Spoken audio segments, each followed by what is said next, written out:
BA 4ನೇ semester ಎಲ್ಲ ವಿದ್ಯಾರ್ಥಿಗಳಿಗೆ ಈ ಒಂದು ವಿಡಿಯೋಗೆ ಪ್ರೀತಿಯ ಸ್ವಾಗತ.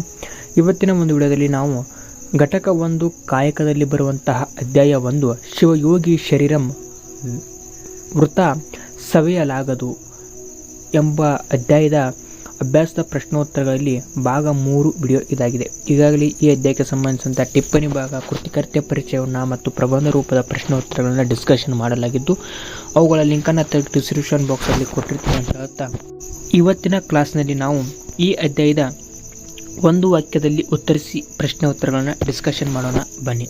ಹಾಗಾದರೆ ತಡ ಮಾಡಿದೆ ಇವತ್ತಿನ ಕ್ಲಾಸ್ನ ಸ್ಟಾರ್ಟ್ ಮಾಡೋಕ್ಕಿಂತ ಮುಂಚೆ ಏನಾದರೂ ಸಬ್ಸ್ಕ್ರೈಬ್ ಮಾಡ್ಕೊಳ್ಳಾರದೆ ನೋಡ್ತಾ ಇದ್ದರೆ ಸಬ್ಸ್ಕ್ರೈಬ್ ಮಾಡ್ಕೊಳ್ಳಿ ಅಂತ ಹೇಳ್ತಾ ಸ್ಟಾರ್ಟ್ ಮಾಡೋಣ ಬನ್ನಿ. ಪ್ರಶ್ನೆ ನಂಬರ್ 1, ಶಿವಯೋಗಿ ಶರೀರಂ ವ್ಯತ ಸವಿಯಲಾಗದು ಕಾವ್ಯ ಭಾಗದ ಕರ್ತೆ ಯಾರು? ಉತ್ತರ ಮಹಾಕವಿ ರಾಘವಾಂಕ. ಪ್ರಶ್ನೆ ನಂಬರ್ 2, ಶಿವಯೋಗಿ ಶರೀರಂ ವೃತ ಸವಿಯಲಾಗದು ಕಾವ್ಯ ಭಾಗದ ತಿರುಳೇನು?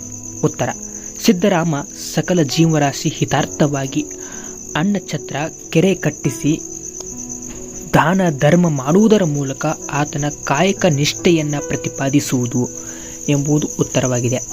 ಪ್ರಶ್ನೆ ನಂಬರ್ 3, ರಾಘವಾಂಕನ ದೃಷ್ಟಿಯಲ್ಲಿ ಭೂಲೋಕದ ಮಹಾದೇವ ಯಾರು? ಉತ್ತರ ಸಿದ್ದರಾಮ.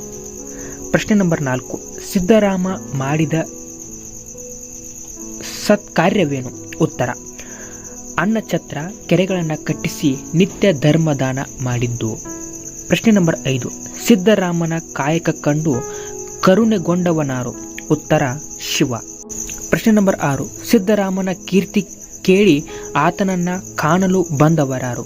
ಉತ್ತರ ಶಿವದೇವ ಗಣಾದಿಗಳು, ದೇವಗಂಗನೆಯರು ಹಾಗೂ ಅನೇಕ ರಾಜರು.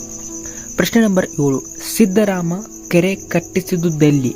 ಉತ್ತರ ಮಲ್ಲಿಕಾರ್ಜುನನ ಮಹಾಮಂದಿರದ ಆಗ್ನೇಯ ದಿಕ್ಕಿನಲ್ಲಿ ಎಂಬುದು ಉತ್ತರವಾಗಿದೆ. ಪ್ರಶ್ನೆ ನಂಬರ್ 8, ಸಿದ್ದರಾಮಪುರದ ಯೋಜನಳತೆಯಲ್ಲಿ 8 ದಿಕ್ಕುಗಳು ನಿರ್ಮಿಸಿದ್ದೇನು?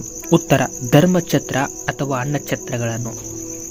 ಪ್ರಶ್ನೆ ನಂಬರ್ 9, ಶಿವ ಸಿದ್ದರಾಮನಿಗೆ ಸ್ಪಂದಿಸಲು ಕಳುಹಿಸಿದ ಸುದತಿಯರಾರು?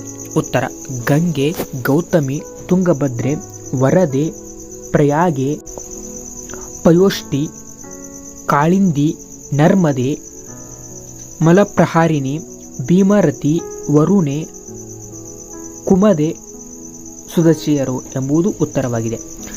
ಪ್ರಶ್ನೆ ನಂಬರ್ 10, ಕಾಯಕ ಕುರಿತು ಸಿದ್ದರಾಮನ ನಿಲುವೇನು? ಉತ್ತರ ಶಿವಯೋಗಿಯ ಶರೀರ ವೃತ ಸವಿಯಬಾರದು, ಅನವರತವೂ ಕಾಯಕ ನಡೆಯುತ್ತಿರಬೇಕು ಎಂಬುದು ಉತ್ತರವಾಗಿದೆ. ಇಷ್ಟು ಈ ಒಂದು ಅಧ್ಯಾಯಕ್ಕೆ ಸಂಬಂಧಿಸಿದಂತಹ 1 ಅಂಕದ ಪ್ರಶ್ನೋತ್ತರಗಳು ಮತ್ತು 2 ಅಂಕದ ಪ್ರಶ್ನೋತ್ತರಗಳನ್ನು ಚರ್ಚೆ ಮಾಡಲಾಗಿದ್ದು ಅಂತ ಹೇಳ್ತಾ ಇದೇ ರೀತಿ ಮುಂದಿನ ಅಧ್ಯಾಯಗಳನ್ನ ಮುಂದಿನ ಕ್ಲಾಸ್ನಲ್ಲಿ ಡಿಸ್ಕಷನ್ ಮಾಡ್ತೀನಿ. ಅಲ್ಲಿವರೆಗೂ ಎಲ್ಲರಿಗೂ ನಮಸ್ಕಾರ. ವಂದೇ ಮಾತರಂ.